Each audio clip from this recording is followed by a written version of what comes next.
Welcome. This is the first part of a multi-part series about programming in MIPS assembly. This first part is about integer arithmetic.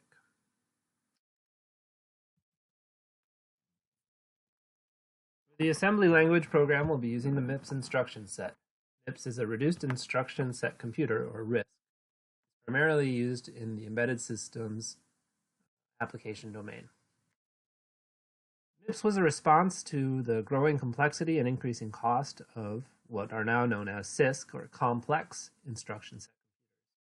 The guiding principles of MIPS, seen here, include simplicity favors regularity, smaller is faster, make the common case fast, and good design demands good compromise.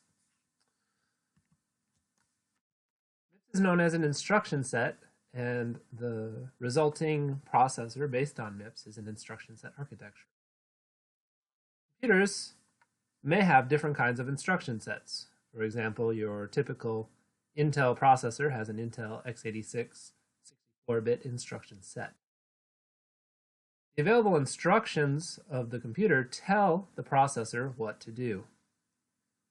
Instructions are composed of an operation, specified by an opcode, and a number of operands, which the operation uses. Classes of operations include arithmetic, logic, branch instructions, jump instructions, and load store instructions, and a few others. Operands typically include registers and hard-coded constant value numbers, or immediates. Registers are the local storage within a processor. The word size is the number of bits in an instruction, and often the general purpose registers are matched with the word size of the instruction set. A processor includes a register file, which is a set of general purpose registers that programs use to manipulate data. In MIPS 32, the 32-bit architecture of MIPS, there are 32 general purpose registers numbered $0 through $31. These registers are indexed by the numbers 0 through 31 within the instruction. $0 is a special register that's hardwired to always give the value of 0. Other registers have mnemonic values associated with them that are used to help when writing assembly-level programs in order to adhere to the correct behavior expected by programs that have to interact with each other. These mnemonics will be important later, but aren't too important right now. So let us begin with addition. In a high-level language such as C, we write addition like this: A equals B plus C. In assembly language, addition looks something like add A, B, C. Or, for a subtraction operation, such as D equals E minus F, we'll say sub D, E, F. Now, different assembly languages will have different orders of operands. In MIPS, the destination operand usually occurs first in the list of operands. So the destination operand here of A and D appear first before the argument operands of operands is important. Now we can't actually use these variables A, B, C, D, E, F directly. Instead, we need to use register values. So for example, we might consider allocating allocating variables to registers.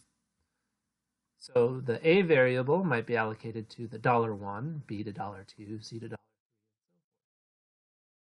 One of the jobs of the compiler is to allocate variables to registers when generating the machine instructions from a high-level language. So here we see an example of an expression written in a high-level language that's rather complicated. Let's assume that the registers have been allocated for the variables F, G, H, I, and J as $2, $4, $5. In a high-level language, the expression F equals G plus H minus I plus J will get translated to MIPS assembly as follows. So we can rewrite the the complicated expression in terms of the registers that are allocated to the variables. And we'll have to honor the order of operations when we generate the assembly. So the order of operations tells us to do the expressions that are first within the parentheses and then to do the subtraction. So the first operation is to add G plus H. The two registers for G and H are $4 and $5. So the MIPS assembly will do add $8, which will be the destination of the add operation, $4, $5. 4 and 5 are the source operands of the variables for G and H. $8 is a register that hasn't been allocated to any variables. It is a temporary storage location for the intermediate result generated for addition of G and H. The next sub-expression to calculate is I plus J. This is $6 plus $7, so the MIPS assembly instruction is add $9, $6, $7. Here again, $9 is a temporary register that's allocated to store the intermediate result of I plus J. Now that we have the two expressions, sub-expressions G plus H and I plus J calculated, we can do the subtraction.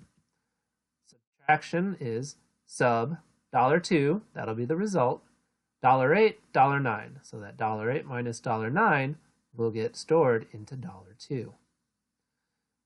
In the end, $2 associated with the variable f will contain the result of the expression as expected. We can also look at how this would be with the register mnemonics associated with those variables instead of the numbers. Here the variables allocated are $V0, which is used for return values from functions, $A0, $A1, $A2, and $A3, which are arguments for procedures or arguments for functions. And those temporary registers that we allocated are in fact $T0 and $T1, which do stand for temporary. We can also do arithmetic with constant values known as immediate operands, so the encoding of a number directly into an instruction. Here are two examples that are adding the value of 8 or subtracting the value of 4. Both addi for add immediate. Note that add immediate of a negative number is the subtraction of an immediate. Since we can encode the subtraction of an immediate using a negative operand for the immediate value, we don't need to have a sub-I instruction. Addi operations can be used to add and subtract constant numbers as shown here. They can also be used to initialize registers to constant values, or they can be used to copy register values. Let's see some examples of these three uses of addi. So assuming that the variables j and k are allocated to the registers $0 and $T1, in high-level language we may have these three expressions. J equals 0, initializing the value of j to 0. K equals j plus 10, just an addition of a constant number to a variable and stored in another. And then j equals k, which is the copying of a variable or copying from one register to another. So the first expression of initialization is done with an addi of the destination variable, destination register, $T0, with the $0 register and then the constant number we want to initialize. Here we want to initialize T0 to 0, so we'll addi $0 with 0, which gives us a result of 0. Again, for just a normal addition of an immediate or constant number, we'll have an addi $T1, the destination, with $T0 and 10, so that T0 plus 10 will get stored in T1. Last, moving from one register to another is accomplished using the addi instruction to add 0 to the register that we want to copy. So here we're copying from T1 into T0, and we have addi $T0, that's the destination register, with $T1, that's the source register, and the constant number 0. This will result in the value of T1 being copied into T0.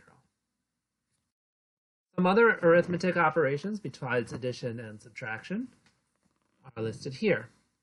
Assuming that we've allocated the variables x, y, and z to the registers $S0, $S1, and $S2, the C expressions are equal to the MIPS expressions on the right-hand side. So equals x minus y, which we've seen already, is sub $s2, the destination, s2 associated with variable z, $s0 and $s1. Multiplication and division follow. Z equals x times y is actually composed of two instructions.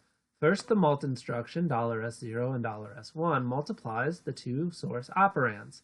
The result of the multiplication is actually stored in two registers, which we'll talk about next. They're stored in the low and high registers. The MFLO instruction is move from low. It will move the output of the low register into the operand S2 there. So that we'll get the low order result of the multiplication into S2. For now, we don't need to understand much more than that gives us the result of the multiplication, assuming that that result fit into a single register. For division, the same occurs, div of $s0 by $s1, and the quotient goes into the low register. So M from low, MF low, into $s2 will move the quotient into S2. The remainder is in the high register. There's also the shift operations. In C and C++, shift operations are represented by two arrows to the left or two arrows to the right, for shift left and shift right, respectively. So y equals x shifted left by a constant number n would be written in MIPS by SLL, which stands for shift left logical. The result goes into the $s1 register. X being $s0, the number would be put in place of the n. These special purpose registers are, for example, set as a side effect of instructions such as mult and div. To move the high and low registers to a general purpose register, there are special instructions MFLO, move from low, and MFHI, move from high. We saw examples of the MFLO on the previous slide. The arithmetic operations we've discussed so far assume that the numbers we're dealing with are signed. That means they are positive or negative numbers. They have a sign in front of them. We can also have operations that assume that their operands are unsigned, meaning that the operands are assumed to just be positive. Unsigned operations have the instruction opcode ending with the letter U for unsigned. So addu, addi, subu, multu, and divu are the unsigned variations of the instructions add, addi, sub, mult, and div. In a C program, the unsigned modifier is used on a variable to declare that variable as having no sign, that is being positive. So an integer type can be declared with unsigned int x equals 0, for example. The equivalent expression in MIPS would be addiu, $s0, $0, using the addiu to initialize the S0 register to 0. Similarly, unsigned int y equals 1 is equivalent to addiu, $s1, $0 with 1, initializing $s1 to the value 1. Finally, the addition of two unsigned numbers is accomplished using the addu instruction. Here, addu $s2, $s0, $s1 results in the addition of x and y into z allocated to $s2. That's everything for today. Thank you for paying attention, and I hope it's been illuminating.